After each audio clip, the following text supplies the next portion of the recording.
दूसरे से पूरक। किस प्रकार? वर्ग का परिभाषा ये है कि किसी भी संख्या को उसी संख्या से 2 बार गुणा करना। मान लीजिए आपके पास एक संख्या है 2, इसको उसी संख्या से 1 बार गुणा करना यानी 4, ये वर्ग कहलाता है। इसको लिखने का तरीका है कि करणी यानी घातांक एक्सपोनेंट, यानी कोई भी संख्या के एक्सपोनेंट घात में उसको करना है। जब ये घात 2 के बराबर होता है तो इसको वर्ग कहते हैं। और इसको अगर 2 की जो एक्सपोनेंट है घात है 5, तो ये बार बढ़ा जाता है। ये 2 बार हुआ और ये हो गया आपका 5 बार। इसका अर्थ होगा कि 2 को कितने बार गुणा करना है? 2 से 5 बार करना है। बहुत बच्चे समझते हैं 2 को कितने बार करना है? 5 बार। 5 गुना 10 होगा। ये गलत है।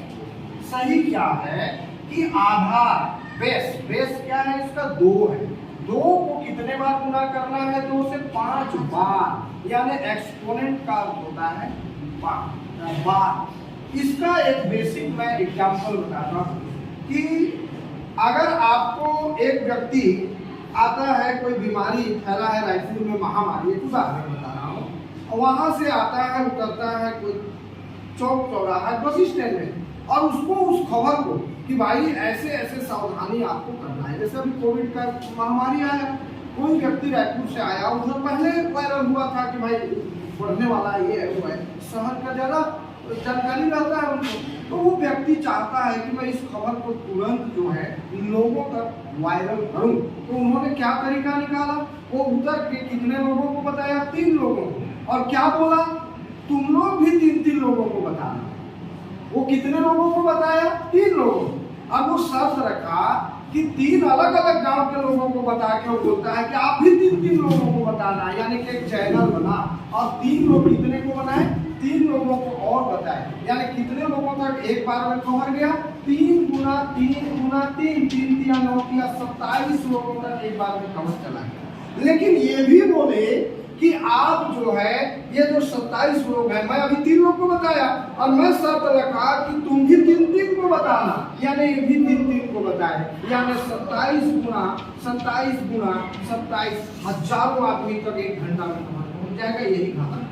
और घातांक ही वर्गमूल का हम और वर्ग की जो परिभाषा यहाँ पर हमने शुरुआत किया, ये वर्ग से ही घातांक की आगे जाकर के उत्पत्ति होती है। वर्ग यानी किसी संख्या का 2 बार गुणा किया, लेकिन अधिक बार जब गुणा करेंगे तो ये हो जाएगा आपका घातांक। घात यानी कि इसका चुंडी में जो लगा है कितना? संख्या, उसकी अंक कितनी है, ये घातांक को दर्शाता है। तो मैं यहाँ पर आपको पहले ये बताना चाह रहा हूँ कि बेस इसका क्या है? वर्ग, यानी कोई भी संख्या को उसी संख्या से 2 बार गुणा करना वर्ग है, मात्र 2 बार। और ये तो घातांक हो गया, इसकी बात की प्रक्रिया होगी। लेकिन बात आया तो मैंने बताया इसको, तो वर्ग करने का मतलब कोई संख्या को उसी संख्या से 2 बार गुणा। मान लीजिए 5 को 5 से गुणा करते हैं, कितना आ गया? 25 आ गया। और 2 बार गुणा कर दिए तो कितना आया? 25। और 25 का वर्गमूल किस संख्या के स्थान पर आया? ये 25, वो हमारा क्या है? 5। ठीक, तो ये 25 वर्गमूल यही करनी है। निकालते कैसे हैं? इसको निकालने के 2 विधि हैं। एक है अभाज्य गुणनखंड विधि और दूसरा है भाज्य। अभाज्य गुणनखंड में आपको देखना है कि संख्या क्या है, कौन से संख्या से भाग चला जाएगा? 2 से तो जाएगा नहीं। क्यों नहीं जाएगा? क्योंकि ये क्या है? ओड नंबर है, यानी कि ये विषम संख्या है, इसलिए यहाँ जो आएगा वो क्या होगा? विषम होगा, यानी 5 बचे 25।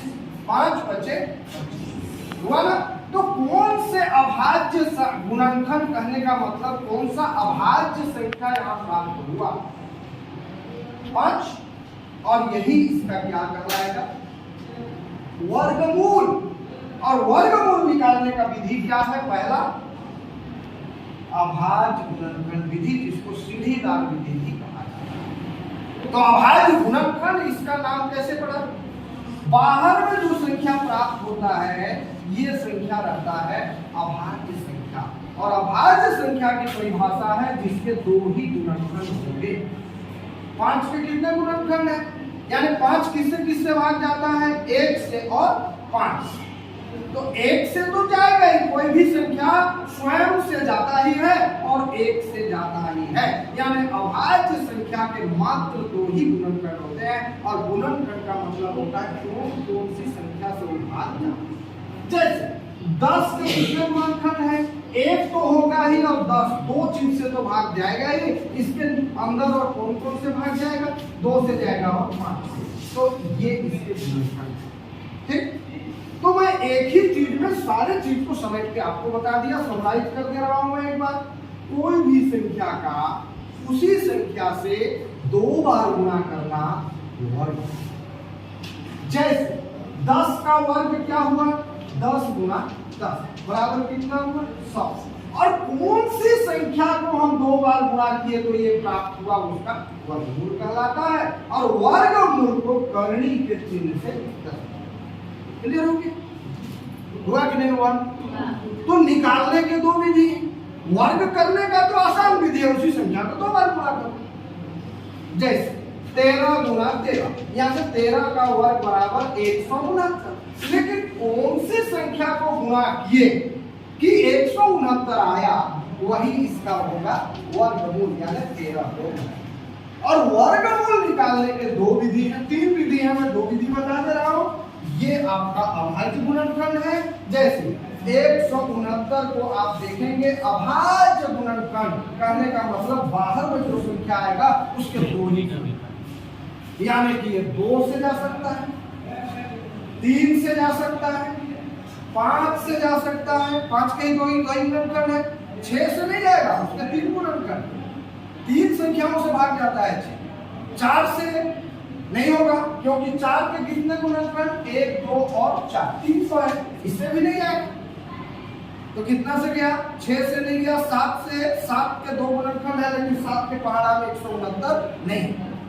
8 से 9 से नहीं जाएगा, 10 से भी नहीं जाएगा, 11 से भी नहीं जाएगा, 12 के 4 गुणनखंड है, इसलिए 13 13 169।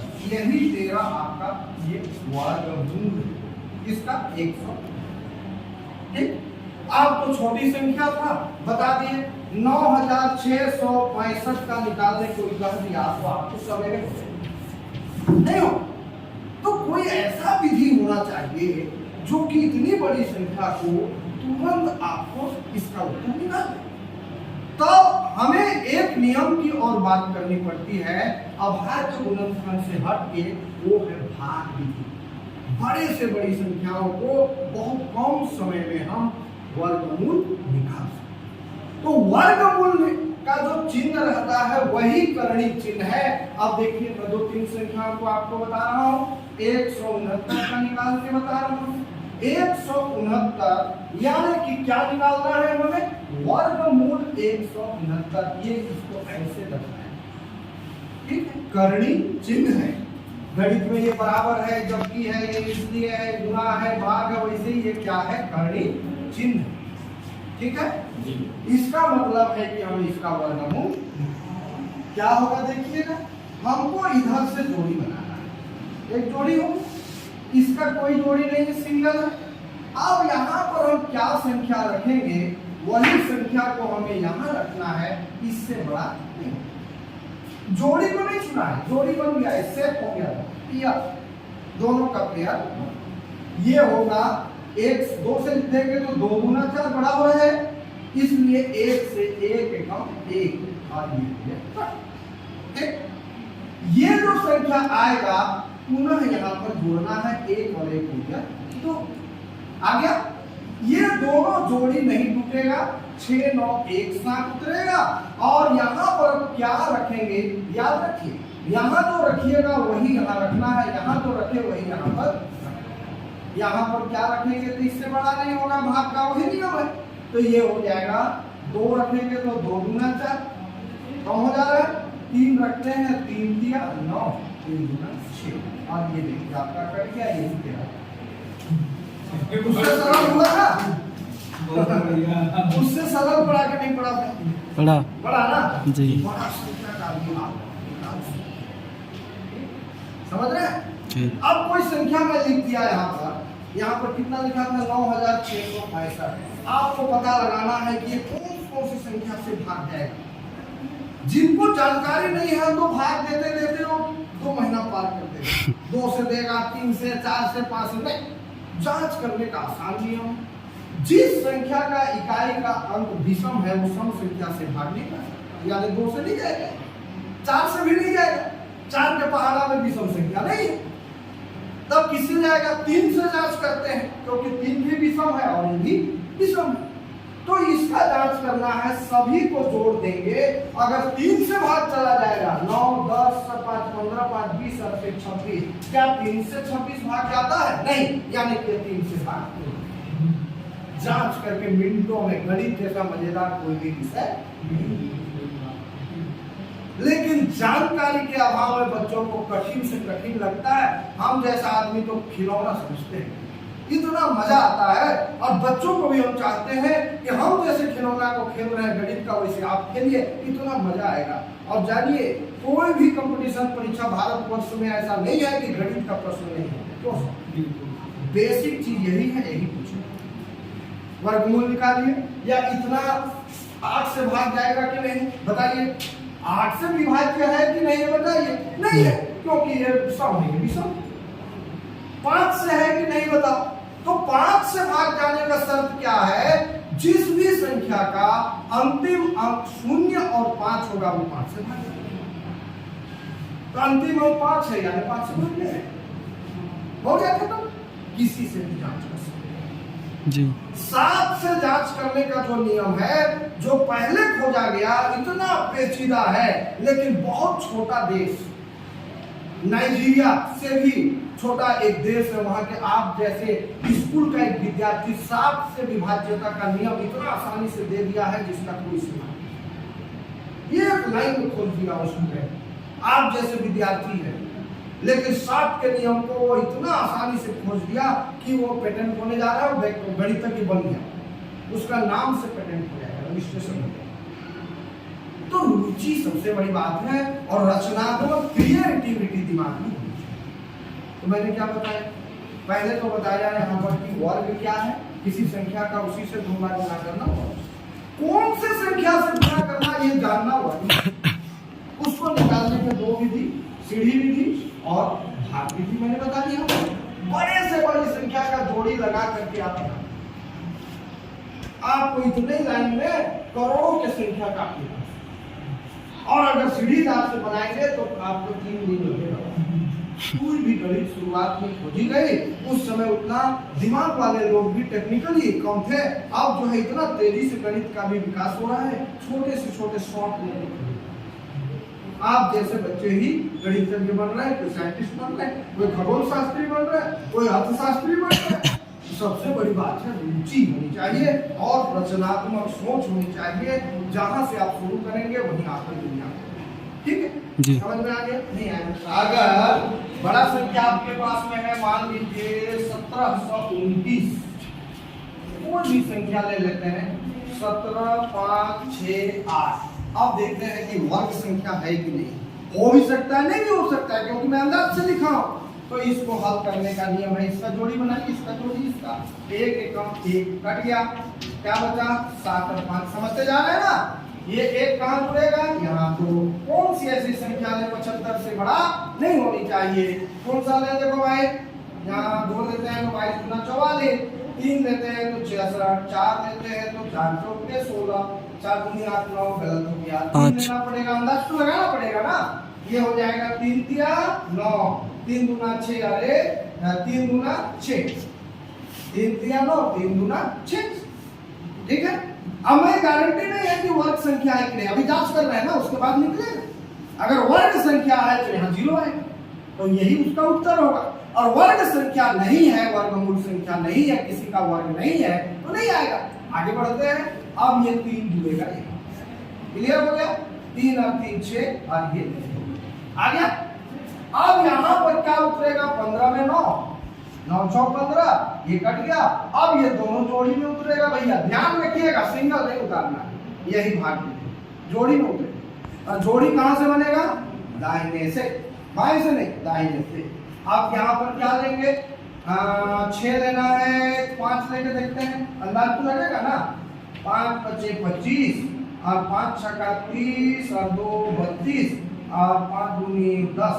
गलत हो गया, ज्यादा हो जा रहा है। 3 ले लेते हैं, 3 तिया 9 और 3 छक्का 18, 3 दूना 6 और 1 7, बड़ा हो रहा है।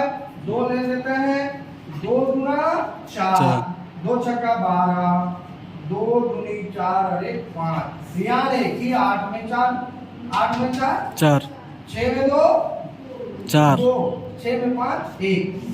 ये देखिए इस संख्या से छोटा हो गया, यानी ये वर्गमूल संख्या नहीं। ठीक, लेकिन मैंने इस बड़े संख्या से क्या समझाया आपको, कैसे हल करना है ये समझाया।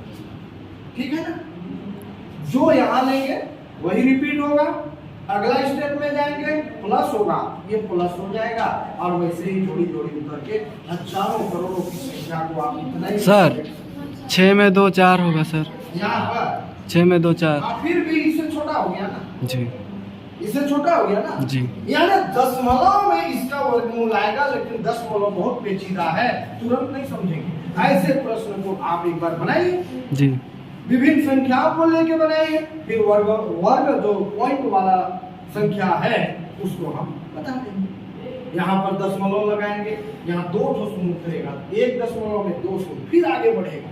ऐसे इसका उत्तर है निकटतम मान प्राप्त। लेकिन सभी संख्याएं वर्गमूल संख्या नहीं है, आप भी जानते हैं सभी संख्या वर्गमूल है क्या? नहीं। इसलिए जो संख्या वर्गमूल है उसको बनाने का विधि। ठीक, क्लियर हो गया? Yes sir. ठीक है ना।